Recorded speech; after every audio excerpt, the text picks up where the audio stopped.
Hello everyone, it's Kleines and welcome to my channel. I would like to quickly say thank you very much to all my new and old subscribers. My channel has reached 100 subscribers as of late, so yay! Congratulations to me and thank you very much for finding my artwork interesting. And so for today's video, I am going to share to you how I have altered our wedding planner. So this wedding planner, I bought it from Michael's when we were planning our wedding 2 years ago. And this is where we kept all of the wedding guest contacts. But I removed them from this wedding planner because the pages were coming off anyways. The color palette for this mini album, should I call it mini album or art journal? Art journal, okay. The color palette for this art journal came from an image that I saw from Pinterest. Obviously, all the photo credits belong to the owner of the photo. I was just inspired by the color palette and the green and the orange and the golden yellow. That's why I was challenged by the color scheme. And so obviously, I won't be able to exactly copy the color scheme, but I was able to get most, I would say 80% of the colors from that color palette into this art journal cover. So I was really happy. To be honest, I didn't really think that I was going to pull it off. Not because of the color scheme, but because of how the layout or the background was looking like initially with the, you will see in the art process. I almost gave up on this project because I was having a creative block. And so I don't know if that happens to you guys, but sometimes to me sometimes it happens to me. I feel like most of the time when I'm creating, because sometimes I tend to compare my art piece or artwork to other mixed media artists who are really great at doing this mixed media. So I tend to get overwhelmed whenever I do get into that thought process. And so that's what happened to me. But at the same time, I also used that overwhelming feeling and turned them into an inspiration. Basically, what I'm trying to say is I have re-inspired myself because of those fantastic mixed media artists out there. So, without further ado, let's get started. One day, I was looking for my next victim. I went to my stash area to find my next canvas, where I found our wedding planner. So I thought to myself, why not create a mini art journal with this? And so I took it and went straight to my crafting area. The next step is to look into my Pinterest color palette board and select my color inspiration. And like I said from my intro, the photo credits of the images belong to the image owner. Now I'm going to try to match the paint colors I have to the color palette from Pinterest. You guys can use a different set of paint depending on how you interpret the image's colors. For the orange part of the color palette, I'm thinking of using the Art Alchemy Gold Amber and or Fresh Orange together.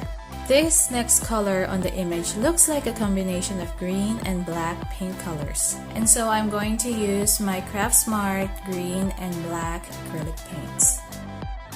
For the next color, I am going to try and use the yellow from my very first acrylic paint set that I bought from Amazon about 3 or 4 years ago. Hopefully it still works. For the last two colors, I like to combine the blue-green and turquoise patina effect pastes from Finnabair, but I have yet to make up my mind.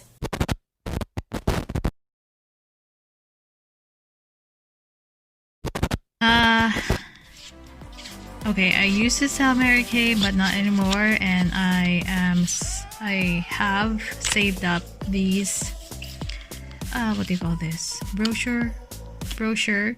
And I'm planning to alter them and make them into another mini junk journal. Now I am all set to create my mini art journal cover.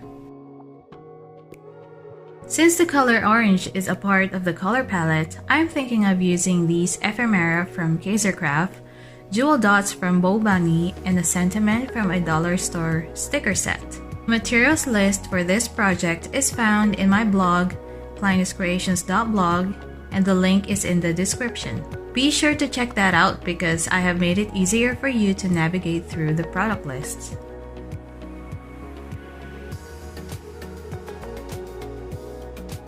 Using a primer as a first coat ensures the adhesion of the succeeding paints onto your work surface. I can say that 99% of the time this is an essential step unless the coloring mediums that you will be using do not require a primer.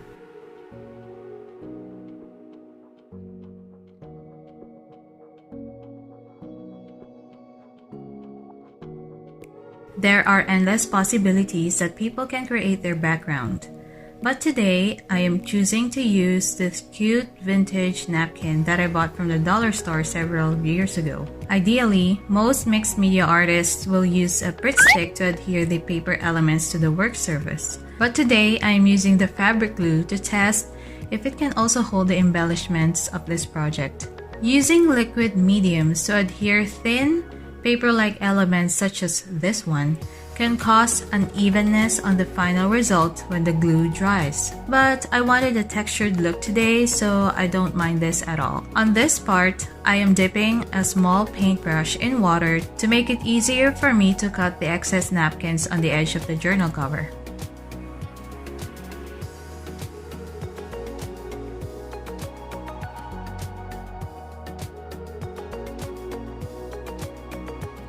Now off to the fun and scary part of the art process. I have decided to start painting with the darkest shades in the color palette. This is a risky approach in my opinion, but I think that I'm already accustomed to this technique. It is part of my style now, and it took me years of trial and error to be comfortable in my painting style. So, I do encourage you to never stop experimenting with your art techniques. One tip that I can give you is, when you are using a darker shade of color, start at the edges first because darker borders can increase your artwork's cohesiveness and it draws attention to the center of the art piece.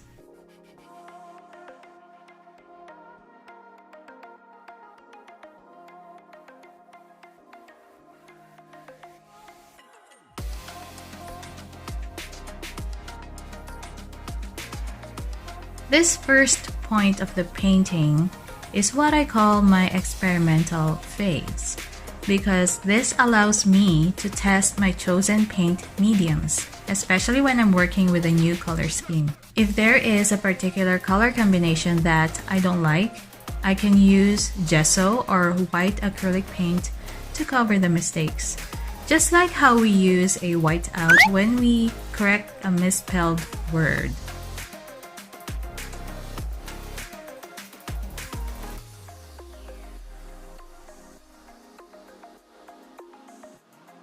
Textures can give more dimensions and depth to a surface. These details can also provide color gradients to a single paint color.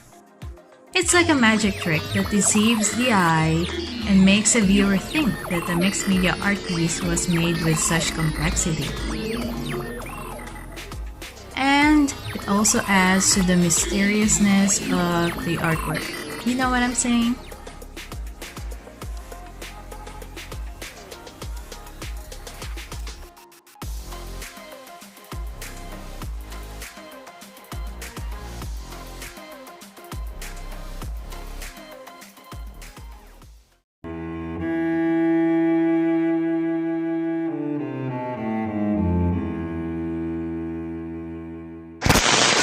So, this is when the creative block happens. I am experimenting with applying the fresh orange metallic paint on the newly applied texture paste, thinking that I can create a different texture. but it fails, and spraying water on the work surface made it worse. You will see me try to fix this, resulting in fully covering up the napkin design.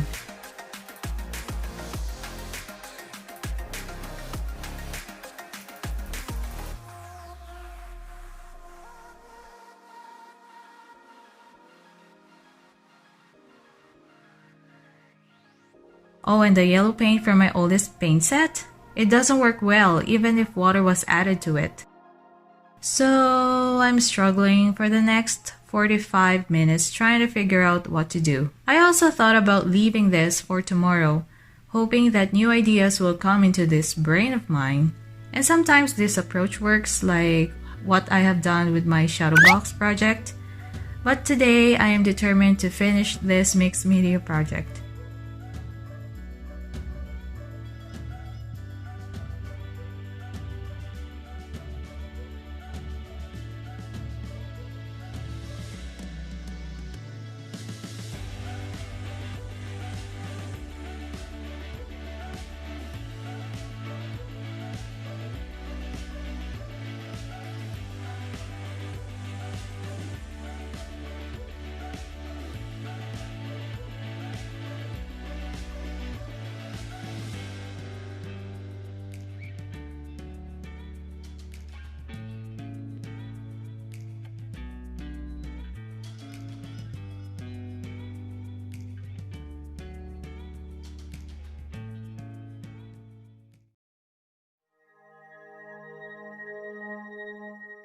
Remember when I was mentioning about using the white acrylic paint to supposedly cover a painting mistake?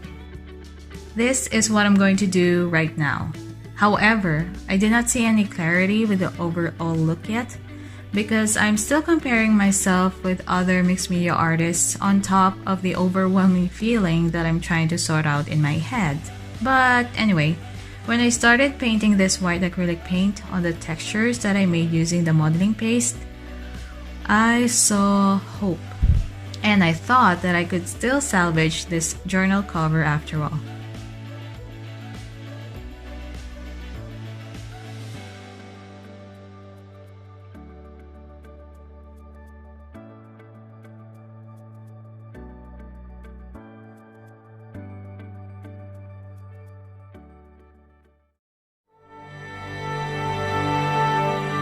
So, whenever I watch the art processes of other mixed media artists, I find that stamping does add that unique detail to a project. Therefore, I'm also using this stamp set from Tim Holtz, I think it's from Tim Holtz, and add these typewritten looking sentences on the lighter areas of the canvas.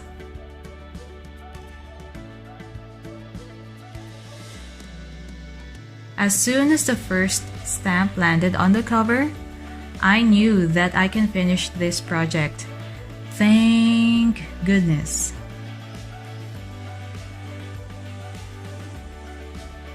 Okay, so just as when I thought that my creative block was over, well, it's not. As I opened this ephemera packaging, I suddenly realized that the oranges do not match the color theme. But I do want to use the swirly designs from this set with the sentiment, favorite things from the dollar store sticker set.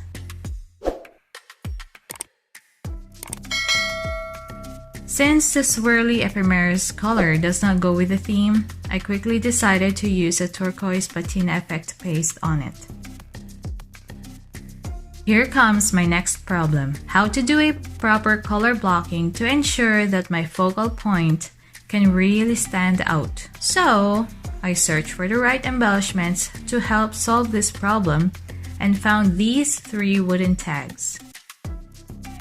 I have chosen the dark green color for the wooden tags to bring a dark contrast to my focal point. However, I feel that something is missing and I need to figure that out.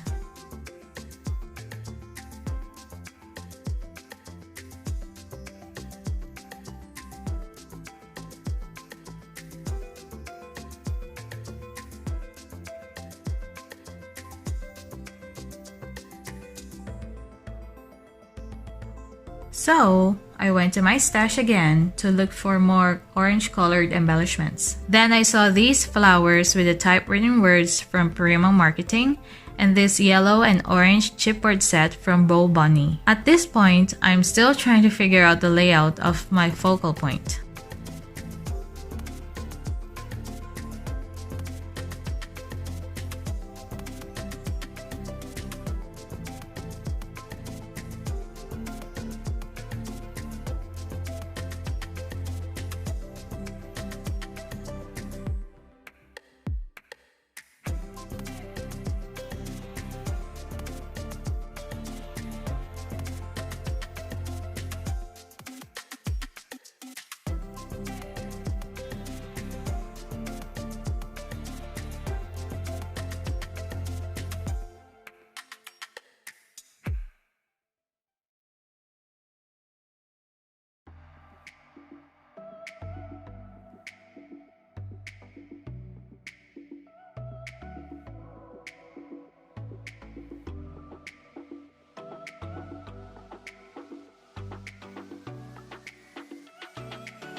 I have gotten to a point when I need to bring out the orange more because I do not own any more orange embellishments. So I use Finnabare's fresh orange paint and apply it to my background.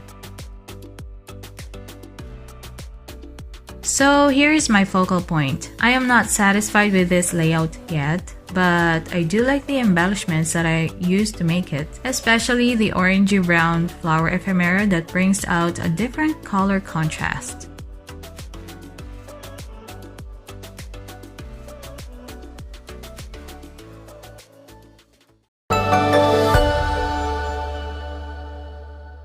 Do you remember me saying that something was missing a while ago? I found it! This Maremi Small Art Arrow chipboard set is that dainty embellishment that this project needs. Oh, the arrows' shapes match the pointy ends of the wooden tag embellishments. They were a match made in heaven. Plus, when these decorations bring out more dark contrast with the dark green paint, I am happy. Then I felt ecstatic when I thought about using the chipboard's negative as the background of my focal point. So I used the white paint and the same silicone stamp to add more details to the chipboard.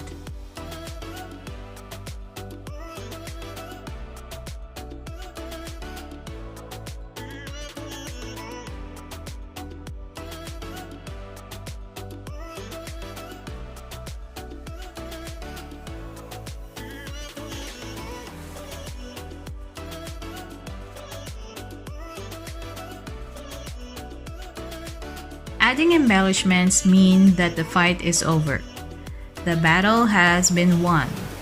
Well, that is quite an exaggeration, but it's what I have imagined in my mind at this point. Some extra embellishments added to my initial list are these dollar store paper clips and green acrylic gems. To bring the whole look together, I'm adding white splatters using white acrylic paint mixed with water and a clean toothbrush.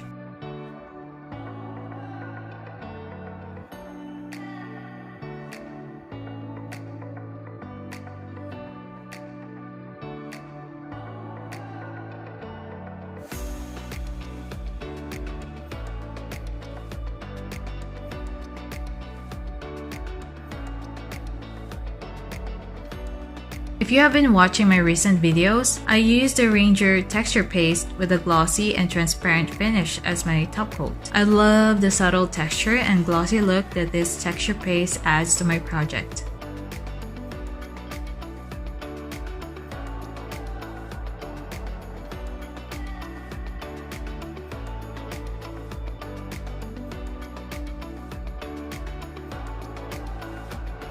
There you have it, you guys. This project is finally done! I hope that you can find inspiration through my ups and downs while creating this mini art journal cover. What a ride, hey? I love how it turned out, and I'm happy to surpass my creative blocks during the process. If you like these types of videos that talk about my personal journey and experiences during my art processes, leave a comment. Don't forget to subscribe to my channel and give this video a like. Also, follow me on my Instagram at Clients Creations. As I said, the materials list is found in my blog, clientscreations.blog. Thank you so much for watching and listening, and I will see you next Tuesday. Bye!